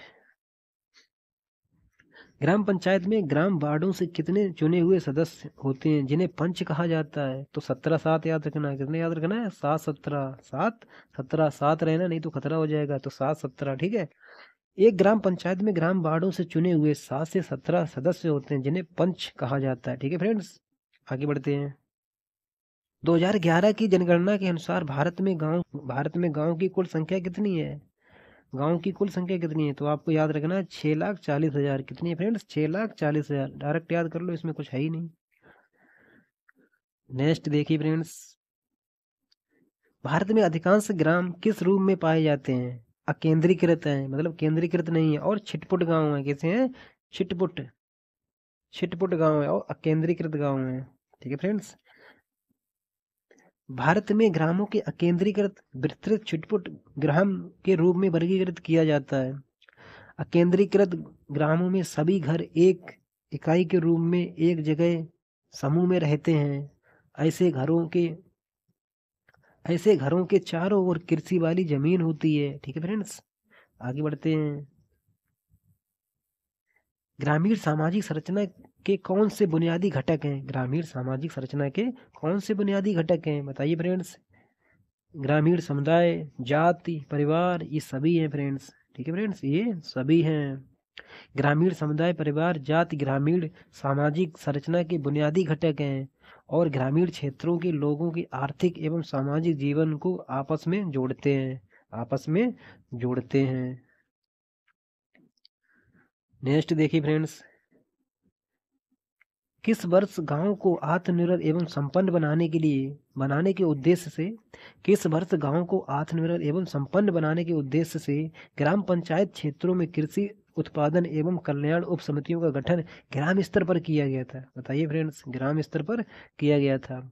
तो आपको याद रखना है 60-61 में। कब? 60-61 में याद रखना है फ्रेंड्स, 60-61 में। क्या याद रखना है फ्रेंड्स? देखिए फ्रेंड्स, किस वर्ष गांव को आत्मनिर्भर एवं संपन्न बनाने के उद्देश्य से ग्राम पंचायत क्षेत्रों में कृषि उत्पादन एवं कल्याण उप समितियों का गठन ग्राम स्तर पर किया गया था? तो 60-61 याद रखना, 60-61। नेक्स्ट, उत्तर प्रदेश पंचायत विधेयक 1994 प्रदेश में कब प्रवृत्त हुआ? बताइए फ्रेंड्स, कब लागू हुआ? तो आपको याद रखना है 22 अप्रैल 1994। 22 अप्रैल 1994 को उत्तर प्रदेश पंचायती विधि संशोधन विधेयक 1994 को प्रवृत्त हुआ था। ठीक है फ्रेंड्स, ये लागू हुआ था। अब देखिए फ्रेंड्स, ग्राम पंचायतों के प्रत्येक प्रादेशिक निर्वाचन क्षेत्र का प्रतिनिधित्व किसके द्वारा किया जाता है? बताइए फ्रेंड्स, किसके द्वारा किया जाता है? तो आपको याद रखना है ग्राम पंचायत सदस्य द्वारा है। ग्राम पंचायत सदस्य द्वारा। ग्राम पंचायत के प्रत्येक प्रादेशिक निर्वाचन क्षेत्र का प्रतिनिधित्व ग्राम पंचायत में से एक सदस्य द्वारा किया जाता है। कोई ग्राम पंचायत अपनी प्रथम बैठक के लिए नियत दिनांक से 5 वर्ष तक बनी रहेगी। ठीक है फ्रेंड्स, आगे बढ़ते हैं। निम्न कथनों में से कौन सा कथन सही है? स्वच्छता सरकार की शीर्ष प्राथमिकता है। बिल्कुल सही बात है। ठीक है फ्रेंड्स, इसके लिए देशव्यापी आंदोलन की आवश्यकता है जिसमें हर किसी की भागीदारी आवश्यक है। दोनों कथन सही है। ठीक है फ्रेंड्स, नॉर्मल क्वेश्चन है, आगे बढ़ते हैं।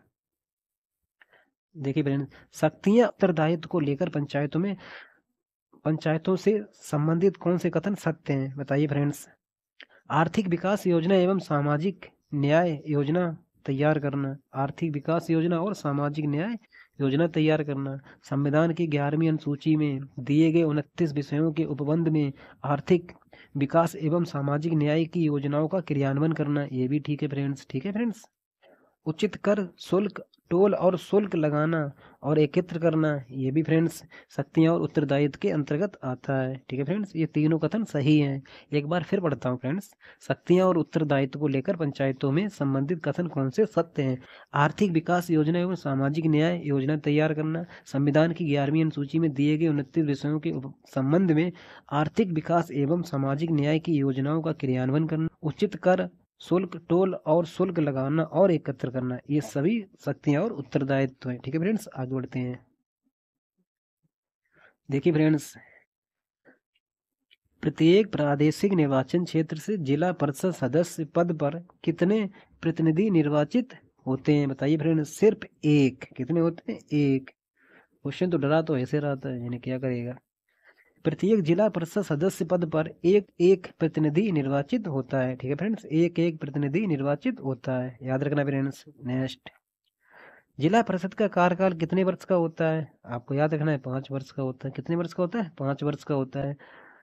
ग्राम पंचायत एवं पंचायत समिति की तरह ही जिला परिषद का कार्यकाल 5 वर्ष का होता है। ठीक है फ्रेंड्स, प्रत्येक जिला परिषद की कार्यविधि उसकी पहली बैठक की निर्धारित तिथि से अगले 5 वर्ष तक होगी।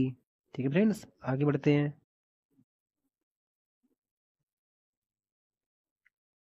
जिला परिषद के निर्वाचित सदस्यों को लेकर कितनी स्थायी समितियों के गठन का प्रावधान है? जिला परिषद की निर्वाचित सदस्यों को लेकर कितनी स्थायी समितियों के गठन का प्रावधान है? ये क्वेश्चन बहुत इंपॉर्टेंट है। यहाँ पे अगर ऑप्शन 6 दे ना तो काफी लड़के ना 6 में ही लगा के चले जाएंगे, मगर आपको याद रखना है जिला परिषद की बात की जाए तो आपको 7 याद रखना है। कितनी याद रखनी है? 7। ठीक है, स्थायी समितियों के गठन का प्रावधान कितना है? 7 है। ठीक है फ्रेंड्स, और ये कौन सी है देखते हैं। जिला परिषद के निर्वाचित सदस्य को लेकर 7 स्थायी समितियों का गठन के प्रावधान है। इसमें स्थायी, सामान्य स्थायी समिति, वित्त अंकेक्षण योजना समिति, उत्पादन समिति, सामाजिक न्याय समिति, शिक्षा समिति, लोक कार्य समिति, ये सारी समितियां फ्रेंड्स थोड़ा याद रखना, इनको ध्यान रखना फ्रेंड्स। ये आ सकता है कि इनमें से कौन सी समिति नहीं है। नेक्स्ट, जिला परिषद के लेखे का अंकेक्षण किसके द्वारा पूरा किया जाता है? बताइए फ्रेंड्स, किसके द्वारा पूरा किया जाता है? भारत के नियंत्रक एवं महालेखा परीक्षक द्वारा। भारत के नियंत्रक एवं महालेखा परीक्षक द्वारा। जिला परिषद के लेखक का अंकेक्षण भारत के नियंत्रक एवं महालेखा परीक्षक अथवा उसके द्वारा निर्धारित अधिकारी के माध्यम से पूरा किया जाएगा तथा अंकेक्षण पूरा होने के 1 महीने के भीतर जिला परिषद को अंकेक्षण टिप्पणी भेजी जाएगी। ठीक है फ्रेंड्स। नेक्स्ट,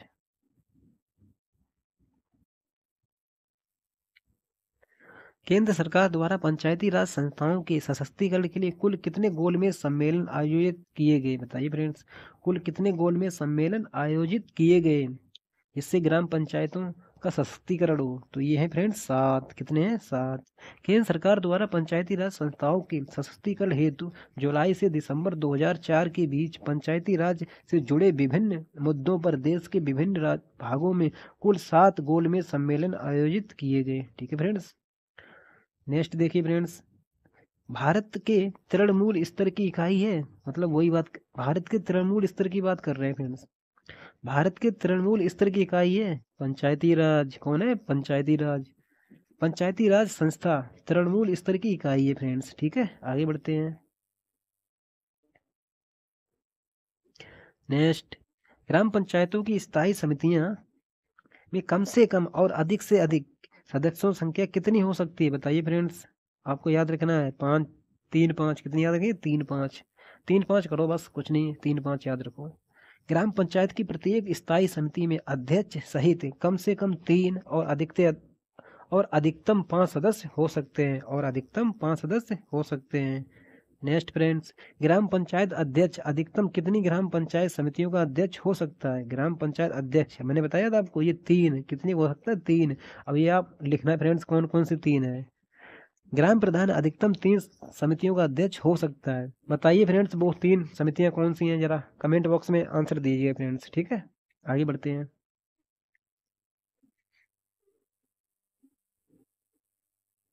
संविधान की 11वीं अनुसूची के संबंध में असत्य कथन बताइए। 11वीं अनुसूची में कुल 27 विषय शामिल है, यही गलत है। 29 विषय शामिल हैं। ठीक है फ्रेंड्स, कितने विषय शामिल हैं? 29 विषय शामिल हैं। 11वीं अनुसूची का संबंध संविधान के अनुच्छेद 243 झा से है, ठीक है। 73वें संविधान संशोधन अधिनियम 1992 द्वारा सूची शामिल की गई, ये भी ठीक है। इस संशोधन अधिनियम की धारा 4 द्वारा 11वीं अनुसूची जोड़ी गई, ये भी ठीक है फ्रेंड्स, ठीक है, ये याद रखना फ्रेंड्स।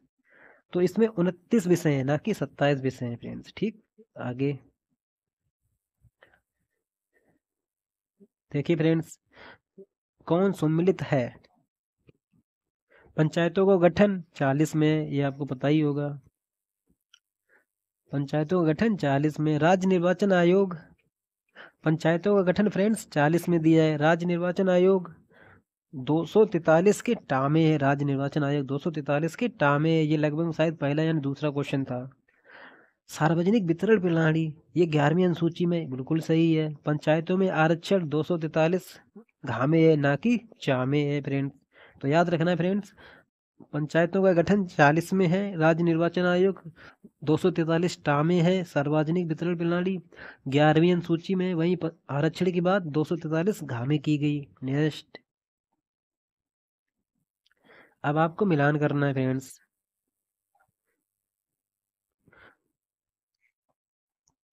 भूमि विकास, फ्रेंड्स भूमि विकास 11वीं अनुसूची का विषय है, ठीक है फ्रेंड्स, 11वीं अनुसूची में आता है। विकास की बात, ग्राम सभा, ग्राम सभा आपको पता होगा 243 कामे है, 243 कामे है। पंचायतों का गठन, पंचायतों का गठन 243 के खामे है, 243 के खामे है। और पंचायतों की शक्तियाँ 243 छा, ठीक है फ्रेंड्स, 243 छा, ये सही, सभी सही हैं, ठीक है फ्रेंड्स, याद रखना। भूमि विकास की बात की है तो 11वीं अनुसूची में ग्राम सभा 243 कामे है, वहीं पंचायतों का गठन 243 खामे है, पंचायतों की शक्तियाँ 243 छामे है, ठीक है फ्रेंड्स, बढ़ते हैं आगे।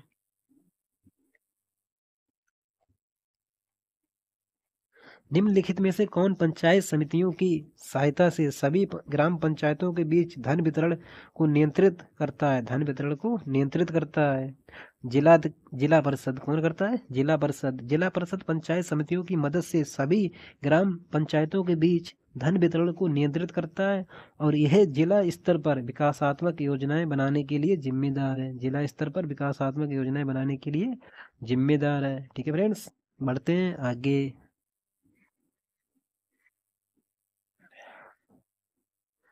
किस तिथि से 5 करोड़ 40 लाख ग्रामीण जनसंख्या का प्रतिनिधित्व करने वाली 35,000 पंचायतों ने कार्य करना आरंभ किया था? तो ये शुरुआत में ही था फ्रेंड्स, ठीक है, 15 अगस्त 1949, 15 अगस्त 1949, 15 अगस्त 1949 को 5 करोड़ 40 लाख, 540, याद रखना, 540 लाख ग्रामीण जनता का प्रतिनिधित्व करने वाली 35,000, कितनी, 35,000 पंचायतों ने कार्य करना शुरू किया था। इसके साथ ही 6,000 पंचायत अदालतें भी स्थापित हुई थी। कितनी? 6,000 पंचायत अदालतें भी स्थापित हुई, ठीक है फ्रेंड्स, आगे बढ़ते हैं। एक बार फिर देखिए फ्रेंड्स, 15 अगस्त 1949 को याद रखना है। 5 करोड़ 40 लाख ग्रामीण जनसंख्या का प्रतिनिधित्व करने वाली 35,000 पंचायतों ने कार्य करना प्रारंभ किया था, ठीक है फ्रेंड्स। फ्रेंड्स ना, अब धाराएं आ गई, कुछ इंपॉर्टेंट धाराएं मैंने एक साथ रखी हैं। मैं जितने भी चैप्टर कराऊंगा ना, उनकी अगर धाराएं होंगी तो वो सब लास्ट में मिलेंगे आपको, ठीक है फ्रेंड्स, और फिर एक फाइनल वीडियो बनाया जाएगा जिसमें धाराएं कंप्लीट आपको दे दी जाएंगी, ठीक है फ्रेंड्स। उत्तर प्रदेश पंचायती राज अधिनियम की किस ग्राम पंचायत की स्थायी समितियों का उल्लेख किस धारा में किया गया? बताइए फ्रेंड्स, ग्राम पंचायत की जो स्थायी समितियां होता है उनका उल्लेख किस धारा में है? तो स्थायी हो गए जब 25 की बात होगी, तो धारा 25 में, ठीक है फ्रेंड्स। कितनी समितियां? 6। तो ग्राम पंचायतों के कार्यों को प्रभावी तरीके से निपटाने के लिए 6 तरह की समितियों का प्रबंध है। जो आपकी समितियां, मैंने 2-3 बार तो वीडियो में पढ़ा चुका हूँ कि 6 समितियां कौन कौन सी हैं। अब आप कमेंट बॉक्स में सारी लिखना, ठीक है फ्रेंड्स। जिसका उल्लेख अधिनियम की धारा 25 में मिलता है, जिसका उल्लेख अधिनियम की धारा 25 में मिलता है, ये भी याद रखना फ्रेंड्स।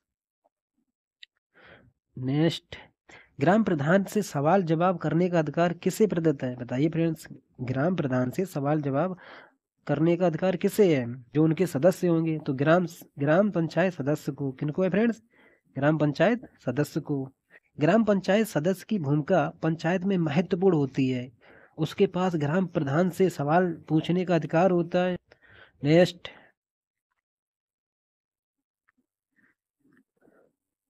उत्तर प्रदेश पंचायती राज अधिनियम की किस धारा में उत्तर प्रदेश पंचायती उत्तर प्रदेश पंचायती राज उत्तर प्रदेश पंचायती राज अधिनियम की किस धारा में संयुक्त समिति के गठन का उल्लेख है? संयुक्त समिति बतानी फ्रेंड्स, तो ये है धारा 30 में। किसमें फ्रेंड्स? धारा 30, याद रखना आप, धारा 30 में। अधिनियम की धारा 30 में संयुक्त समिति का उल्लेख है। अधिनियम की धारा 30 में संयुक्त समिति का उल्लेख है। इस धारा में स्पष्ट किया गया है कि 2 या 2 से अधिक ग्राम पंचायतें समान अभिरुचि के विषय पर कार्य करने के लिए संयुक्त समिति का गठन कर सकती हैं। ठीक है फ्रेंड्स, तो संयुक्त समिति के गठन का प्रावधान किस धारा में है? धारा 30 में। ग्राम पंचायत का अध्यक्ष कौन होता है? ये तो सभी को पता होगा, ग्राम प्रधान होता है। ठीक है फ्रेंड्स, आगे बढ़ते हैं। उत्तर प्रदेश पंचायत विधि अधिनियम 1994 के अनुसार कोई व्यक्ति यदि 2 या 2 से अधिक पदों को धारण करता है तो कितने दिनों के अंदर एक पद को उसको त्यागना होगा? बताइए फ्रेंड्स। 60 दिन के अंदर। ये तो कॉमन क्वेश्चन है, पहले से भी आपको याद होगा। कितने दिन के अंदर? 60 दिन के अंदर। ठीक है फ्रेंड्स, 60 दिन के अंदर, 60 दिन के अंदर। आगे बढ़ते हैं फ्रेंड्स, ये क्वेश्चन बहुत इंपॉर्टेंट है यार। ग्राम पंचायत के कार्य एवं मत का उल्लेख पंचायती राज अधिनियम की किस धारा में? धारा 15 व 16 में। धारा 15 व 16 में आपको याद रखना फ्रेंड्स, धारा 15 व 16 में। ग्राम पंचायत के कार्य व मत का उल्लेख पंचायत राज की अधिनियम धारा 15 व 16 में है। नेक्स्ट, किस धारा में उल्लिखित है कि ग्राम पंचायत अपने क्षेत्र के बाहर के संगठन को चंदा देती हैं? अपने क्षेत्र के बाहर को अपने क्षेत्र के बाहर के संगठन को चंदा देती हैं। किसकी अनुमति से? राज्य सरकार की अनुमति से। ठीक है फ्रेंड्स, तो आपको ये धारा याद रखनी है 16 के ए में। धारा 16 के ए में। ठीक है फ्रेंड्स, धारा 16 के ए के तहत बाहरी संगठन को चंदा देने का अधिकार व शक्ति ग्राम पंचायत को प्राप्त है। धारा 16 क्या कहती है? इसके तहत बाहरी संगठन को चंदा देने की शक्ति ग्राम पंचायत को अपने क्षेत्र की आधिकारिकता बाहर के ऐसे संगठन को उनके ऐसे कामों के लिए अंशदान के रूप में ऐसी धनराशि दे सकती है जैसा राज्य सरकार सामान्य या विशेष आदेश द्वारा अनुमति दे। ठीक है, देखिए फ्रेंड, धारा 17। धारा 17 सार्वजनिक सड़क व आदि का प्रबंध करना। ठीक है, सार्वजनिक सड़कें आदि का प्रबंध करना धारा 17 में है। वहीं धारा 33 में क्या प्रावधान है?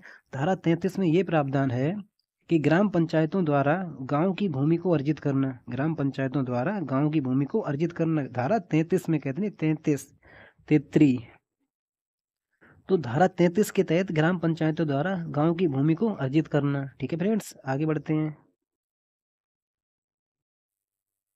प्रधान का चुनाव फ्रेंड्स बताइए, प्रधान का चुनाव धारा 11 खा के वन में। धारा 11 खा के वन में, याद रखना फ्रेंड्स, प्रधान के चुनाव। ठीक है, ये तो पता ही होता किस तरह से होता है। ये में धारा 11 के खा के 1 में ग्राम सभा सदस्य द्वारा प्रत्यक्ष निर्वाचन प्रणाली द्वारा प्रधान का चुनाव किया जाएगा। ठीक है, यदि पंचायत के सामान्य चुनाव में प्रधान का चुनाव नहीं हो पाता तथा पंचायत के लिए 2/3 इसे कम सदस्य ही चुने जाते तो इस दिशा में सरकार द्वारा प्रशासनिक समिति बनाई जाएगी और जिसकी सदस्य संख्या सरकार तय करेगी। ठीक है फ्रेंड्स, तो प्रधान का चुनाव धारा 11 खा के 1 में।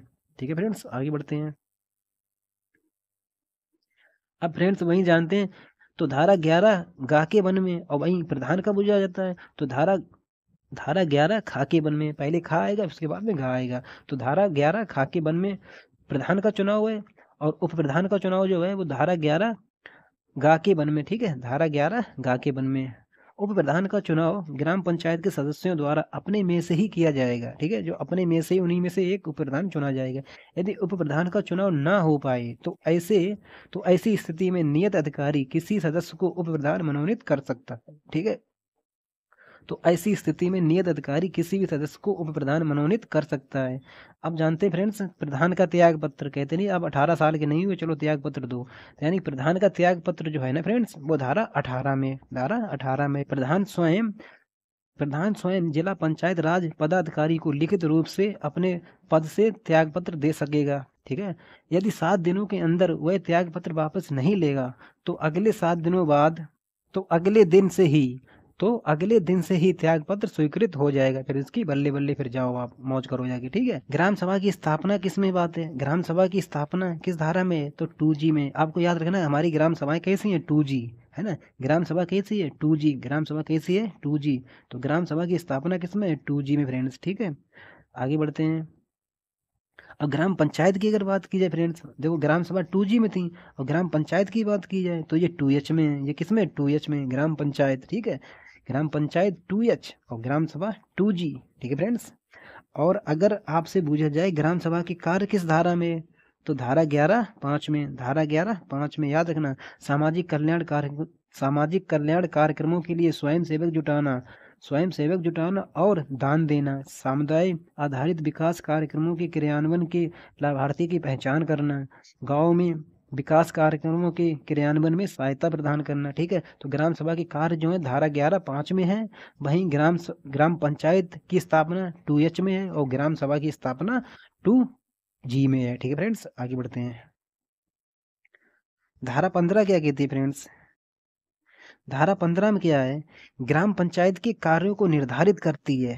ग्राम सभा के कार्य अगर पूछे जाए तो धारा 11(5) में, धारा 11(5) में, ठीक है। और वहीं ग्राम पंचायत के कार्य पूछे जाए तो धारा 15 में, तो धारा 15 में याद रखना फ्रेंड्स। देखिए फ्रेंड्स, अगर ग्राम पंचायत के कार्य पूछे जाए तो धारा 15 में, धारा 15 में। और अगर ग्राम सभा के कार्य पूछे जाए तो धारा 11(5) में, धारा 11(5) में। जैसे ग्राम सभा की स्थापना किसमें है? 2G में है, और ग्राम पंचायत की स्थापना 2H में है। अब आपको याद हो गए होंगे फ्रेंड्स, ठीक है। ग्राम पंचायत के कार्य कौन कौन से होते हैं? कृषि को बढ़ावा देने और विकास करना, मैदानों एवं चारागाहों को विकास करना, भूमि विकास में सरकार की सहायता करना, लघु सिंचाई परियोजनाओं से जल वितरण का प्रबंध एवं सहायता करना, डेयरी मुर्गी पालन आदि को बढ़ावा देना, गठियाँ होती है ना उसमें मत्स्य पालन कराना, ये सब ग्राम पंचायत के कार्य आते हैं, ठीक है फ्रेंड्स। तो आप अब ये एक बार मैं फिर बोलता हूँ, ग्राम पंचायत अगर पूछी जाए कार्य तो धारा 11(15) में, ठीक है फ्रेंड्स। और वहीं ग्राम सभा के कार्य पूछे जाए तो धारा 11(5) में, ग्राम पंचायत की स्थापना पूछी जाए तो 2H में, और ग्राम सभा की स्थापना पूछी जाए तो 2G में। अब आगे बढ़ते हैं फ्रेंड्स। पंचायत की अवधि किसमें होगी, मतलब पंचायत का कार्यकाल, तो धारा 12(3) में। पंचायत की अवधि अगर पूछी जाए तो धारा 12(3) में, धारा 12(3) में, धारा 12(3) में, ठीक है फ्रेंड्स। और कितने समय तक? 5 वर्ष के लिए। कितने समय तक? 5 वर्ष के लिए। धारा 11(B) में क्या प्रावधान है? ग्राम पंचायत के प्रधान का चयन पंचायत क्षेत्र के निर्वाचन नियमावली में पंजीकृत व्यक्तियों द्वारा किया जाएगा। अगर इस तरह से पूछा जाए ग्राम पंचायत के प्रधान का चयन पंचायत क्षेत्र की निर्वाचक नियमावली में पंजीकृत व्यक्तियों द्वारा किया है तो वो धारा 11(B) के तहत, तो धारा 11(B) के तहत, ठीक है फ्रेंड्स। और पढ़ते हैं शायद तभी याद होगी ये, ठीक है। जैसे ग्राम पंचायत के किसी भी आम चुनाव में प्रधान का चुनाव नहीं किया जाता है, ठीक है, प्रधान का चुनाव नहीं किया जाता है। और ग्राम पंचायत के पूर्ण सदस्य के 2/3 से कम को राज्य सरकार या उसके द्वारा अधिकृत अधिकारी आदेश द्वारा नामित किया जाएगा, ठीक है। अगर वो 2/3 से कम है तो 2/3 से कम है तो राज्य सरकार द्वारा अधिकृत अधिकारी द्वारा नामित किया जाएगा। अच्छा, प्रबंधन समिति जिसमें ग्राम पंचायत के सदस्य के रूप में चुनाव के लिए पात्र व्यक्तियों की उतनी संख्या शामिल होती है जितनी वह उचित समझे, ठीक है फ्रेंड्स। तो याद रखना फ्रेंड्स, ग्राम पंचायत के प्रधान का चयन पंचायत क्षेत्र की निर्वाचन नियमावली में पंजीकृत व्यक्तियों द्वारा किया जाएगा, धारा 11(B) में। अब बढ़ते हैं आगे।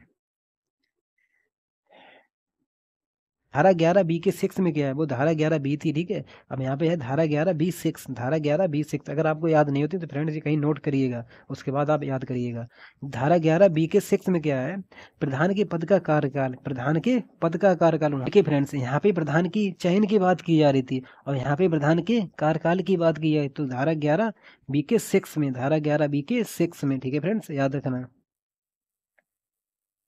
फ्रेंड्स तो बताइएगा आपको क्लास कैसी लगी। मैंने कोशिश की आपको अधिक से अधिक क्वेश्चन कराने की और मैंने लगभग में सभी क्वेश्चन आपको करा दिए। जितने भी इंपॉर्टेंट क्वेश्चन हो सकते थे वो मैंने सारे क्वेश्चन आपको कराए हैं फ्रेंड्स। इससे बाहर क्वेश्चन जाने की ना के बराबर संभावना है, क्वेश्चन बाहर जा ही नहीं सकता। अगर अब बस आप क्या करिएगा फ्रेंड्स, आप इस वीडियो को 2-3 बार देखिएगा। अगर फ्रेंड्स इतने ही क्वेश्चन अगर आप वैसे पढ़ोगे ना तो कम से कम आपको 1 हफ्ता लग जाएगा। जो मैंने एक वीडियो में सारे क्वेश्चन लपेट दिए हैं। तो फ्रेंड्स आप ये करिएगा, इस वीडियो को 2-3 बार देखिएगा, ठीक है फ्रेंड्स। इस वीडियो को 2-3 बार देखिएगा, फिर आपको सारे क्वेश्चन याद हो जाएंगे। और पहले तो मैंने कोशिश यही की है कि आपको क्वेश्चन लगभग में याद होता ही चला है, तो उसी हिसाब से मैंने पढ़ाया है। अगर आपको याद नहीं हुए हैं तो फ्रेंड्स आप 1-2 बार और देखिएगा, आपको सारे क्वेश्चन याद हो जाएंगे। अपने दोस्तों के साथ शेयर भी करिएगा फ्रेंड्स, दोस्तों अगर आपको ये क्वेश्चन अच्छे लगे हो तो वीडियो आगे शेयर भी करिएगा और लाइक भी करिएगा, और फ्रेंड्स चैनल को सब्सक्राइब भी करिएगा। मिलते हैं नेक्स्ट वीडियो में। इसी तरह के 6 के 6 जो चैप्टर से मैं आपको सारे क्वेश्चन करा दूंगा, अधिक से अधिक क्वेश्चन कराऊंगा, जिससे इतनी गजब की प्रैक्टिस हो जाए।